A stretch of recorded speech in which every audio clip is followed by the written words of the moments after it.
The old man's heart stopped at midnight, but the truth was hidden in the ticking of his missing watch. Fluent Fables. Learn English with story. Detective Jack Hayes arrived at the quiet suburban home, the silence broken only by the rhythmic drumming of rain against the windows. The call had been simple. An elderly man, Mr. Arthur Finch, found dead in his armchair. Cause of death was likely natural, a heart attack, but a strange detail had been noted by the first officer on the scene. Finch's most prized possession, a rare antique pocket watch, was missing from his person. Jack stepped into the study, a room filled with ticking clocks, each one a testament to the old man's passion for time. The ticking filled the air, a constant, gentle pulse that felt strangely out of place in a room where time had just run out for its owner. The sight was peaceful, almost too much so. Mr. Finch looked as if he was merely asleep, a half-empty teacup on a small table beside him. His hands were clasped over his chest, a gesture of repose. Yet a nagging feeling settled in Jack's gut. A small, crumpled piece of paper lay on the floor near the armchair, almost hidden by the rug's pattern. As Jack carefully picked it up and tried to smooth out the creases, he noticed a few words scribbled on it in a shaky, almost desperate hand. "I'm tired of waiting. You have until midnight." The note wasn't addressed to anyone, but its message was clear. It was a threat, a final demand. "This might help us to piece together what happened last night," Jack said to his partner, a young officer named Liam. Liam, new to the force, looked at the note with a puzzled expression. The words were simple, but the meaning was anything but clear. The missing watch, the crumpled note, the peacefully arranged body. This was no longer a simple case of a natural death. It was now a mystery, one that twisted and turned with every new observation. The first person Jack spoke with was Mr. Finch's nephew, Simon Wells. Simon was a sharp-suited businessman who seemed more interested in the state of the house than in his uncle's passing. His phone buzzed constantly, and he kept glancing at it with an air of annoyance. "It's a shame," Simon said, his voice flat. "He was so frail. I haven't seen him in a few months, you know. Now, about the will. I'm his only living relative. And the lawyer said I need to start thinking about the estate." Jack noticed Simon tapping his foot impatiently, a habit that betrayed his calm facade. When asked about his alibi, Simon claimed he was on a business trip in another city and had just flown in that morning. "The airline can confirm it," he added quickly, almost defensively. He explained that he'd flown in to attend to the family business and was shocked by the news. Next, Jack went to see Clara Vance, Mr. Finch's live-in nurse. She had a soft, kind face, but her eyes were filled with sadness and a hint of anger. She sat on the edge of a chair, wringing her hands nervously. "He fired me just 2 days ago," she explained, her voice trembling. "He was getting very forgetful, and he accused me of stealing some silver spoons. It wasn't true, of course. I loved Mr. Finch. He was like family to me, but he could be so paranoid sometimes, especially lately." She said she was at her friend's apartment all night. "My friend can confirm it," she said, her voice shaking slightly, as if the words were an effort to speak. The final suspect was Thomas Price, a local watchmaker who had recently repaired one of Finch's clocks. Thomas was a quiet, introverted man with grease stains on his hands and under his fingernails. He admitted to having an argument with Finch a week ago over the repair cost. "He said I was trying to cheat him," Thomas said, looking down at his hands, a blush rising on his neck. "He was a difficult man. He was particular about his clocks, and he didn't like that I couldn't get the cuckoo to sing on the hour exactly. He refused to pay." When asked about his whereabouts, Thomas said he was working late in his shop. "The shop's security camera footage will show I never left," he offered without being asked, his gaze fixed on the floor. Jack and Liam stood outside the house, the rain having stopped and the air feeling heavy with unspoken secrets. "Everyone has an alibi," Liam said, sounding discouraged. "How do we move forward?" "A good alibi doesn't mean they're innocent," Jack replied. He took a deep breath, the fresh air a welcome change from the stuffy study. They all had a motive, too. Simon wants the inheritance, Clara was fired, and Thomas had a public disagreement with him. We can't simply rule out any of them just yet. Jack's experience told him to trust his instincts. The scene felt too neat, too perfectly arranged. It was a picture of peace, but he felt an undercurrent of violence and panic just beneath the surface. He decided to trust his gut and go back inside. This time, to look for what didn't belong, not what did. Inside, the house still smelled of old books and dust, a scent that carried the weight of history. Jack began his second sweep, meticulously examining every detail of the room. He noticed a small, almost invisible scuff mark on the wall, directly behind where Mr. Finch's armchair sat. It was just a scratch, a tiny detail in a room full of them, but it bothered him. It was a strange place for a scuff, too low to be from a picture frame, and too high to be from a piece of furniture. It was in the perfect position to be made by something small and heavy swinging from a chain. The thought brought him back to the missing pocket watch. He went to the antique clock on the mantelpiece, the one that had stopped at 11:58 p.m. He looked closely at the glass face and noticed a faint, sweet, smoky smell. It was an unusual scent, not like a cigarette, but something else. Perhaps a pipe or a very specific type of cigar.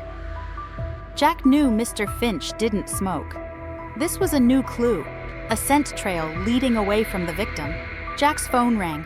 It was the neighbor from across the street, a woman named Mrs. Davison. "Detective, I forgot to tell you something," she said nervously, her voice a low whisper. "Last night, I saw a taxi waiting for a long time down the street. Around midnight. It seemed strange, because nobody ever takes a taxi here. It was a fancy one, a black car." This new piece of information suddenly connected to the crumpled note and the stopped clock. The note's deadline was midnight. The clock had stopped just minutes before. The taxi was there at the exact time of the deadline. The pieces were beginning to fall into place. Jack knew he had to look into anyone who had a connection to taxis or this specific scent.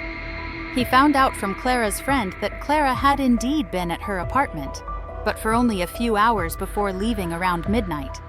She had said she was too upset to stay. Thomas's security footage confirmed he was at his shop, but it was just a small shop with a camera that only showed the entrance, not the inside. And Simon's flight records? They showed he arrived early that morning, but they couldn't prove where he was the night before. Jack decided to put pressure on his suspects. He visited Clara Vance again, this time asking about the scent he'd found. "Did Mr. Finch ever have visitors who smoked a pipe or a fancy cigar?" he asked. Clara shook her head, her face a mask of confusion.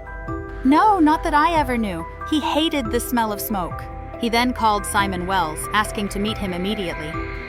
Simon sounded surprised, but agreed. They met at a small, elegant coffee shop near Simon's office. Jack began to speak calmly, not as a detective, but as someone simply trying to understand. "Simon, your uncle was a kind man, but he was also very particular about his possessions. Was there anything else of value he had that maybe he didn't want to part with?" Simon looked away, his composure cracking slightly. "He was a collector, a hoarder, really," he said, avoiding eye contact and stirring his coffee too quickly. "He had dozens of clocks, all perfectly maintained," Jack continued, his voice low and steady. "We found a tiny mark on the wall behind his armchair. It looks like a small scratch from a metal object. The same kind of mark could be made by a watch strap." He paused for a moment, letting the words sink in. "Your mother's pocket watch, to be exact. The one she gave to your uncle years ago to repair. The one he never gave back." Simon's face went pale. He stopped stirring his coffee. "What? What are you talking about?" he stammered, his eyes wide with a mixture of fear and shock. "Your mother gave a rare family heirloom watch to your uncle to repair. He didn't want to give it back to you. You were arguing about it," Jack stated, his voice firm. "The note we found was a warning, wasn't it? A warning that if he didn't give you back the watch by midnight, you would take action." Simon's shoulders slumped. The pretense of innocence completely disappeared. He finally confessed, his voice a quiet murmur. He wouldn't give it back. He said it was his now. He had become so possessive, so selfish. Simon explained that he had gone to confront his uncle one last time. He had taken a taxi because he'd already checked out of his hotel and didn't want to be traced to the city. They argued, and during the heated exchange, his uncle had suddenly clutched his chest and collapsed. Simon, in a panic, grabbed the watch and ran. He thought his uncle had simply died of a heart attack, but he knew he was the one who had caused the stress. He had planned to sell the house quickly and leave, thinking his uncle's death would be considered natural. "I asked him one last time to give it back to me, but he started to get cold feet," Simon said, tears filling his eyes. "He changed his mind and said he would never give it back. He said I wasn't worthy of it. I got angry. It was just a stupid watch, but it was my mother's." "You thought you were so careful, didn't you?" Jack said softly. "You thought you had the perfect plan, but you didn't see the little things. The taxi you took, the smell of your specific cologne on the old man's jacket, the scuff mark from the watch strap. You made one small mistake, and in doing so, you'd give yourself away." Simon nodded slowly, defeated. "I guess I thought I was smarter than that. I was so focused on getting the watch, I didn't think about the small details." He always said, "The devil is in the details," and I guess he was right. Jack found the watch hidden in Simon's travel bag, stashed under a pile of folded clothes. It was exactly as described, an elegant, antique piece of jewelry with intricate carvings. The case was closed, but the small tick-tock of the mechanism inside was a clear reminder of the final minutes of Arthur Finch's life. The case was now closed. The death wasn't a murder in the classical sense, but it was not natural either. The stress from the confrontation, caused by Simon's sudden and angry visit, had been enough to trigger the fatal heart attack. The case was solved not because of the big clues, but because of the tiny, almost invisible ones. The forgotten details and the overlooked moments led to the truth. It was a lesson Jack would never forget, and a story that reminded him that the truth is often found in the most unlikely of places. Learning focus. Idioms for intermediate learners. 1. To piece together, meaning to understand a situation or event by collecting small pieces of information and connecting them. Example: the detective was able to piece together the timeline of the events from the witness statements. Grammar note: this is a phrasal verb. The parts, pieced together, can sometimes be separated. For example, he tried to piece the clues together. 2. To rule out, meaning to decide that something is not possible or that someone is not responsible for something. Example: after checking the security footage, the police were able to rule out the first suspect. Grammar note: this is also a phrasal verb. The noun or pronoun usually comes after the verb. To rule out a suspect, to rule them out. 3. To look into, meaning to investigate something or find out more about it. Example: the manager promised to look into my complaint about the service. Grammar note: another phrasal verb. It is often used with nouns. To look into a problem, to look into a crime. 4. To get cold feet, meaning to suddenly become too scared or nervous to do something you had planned to do. Example: she was going to audition for the play, but she got cold feet at the last minute.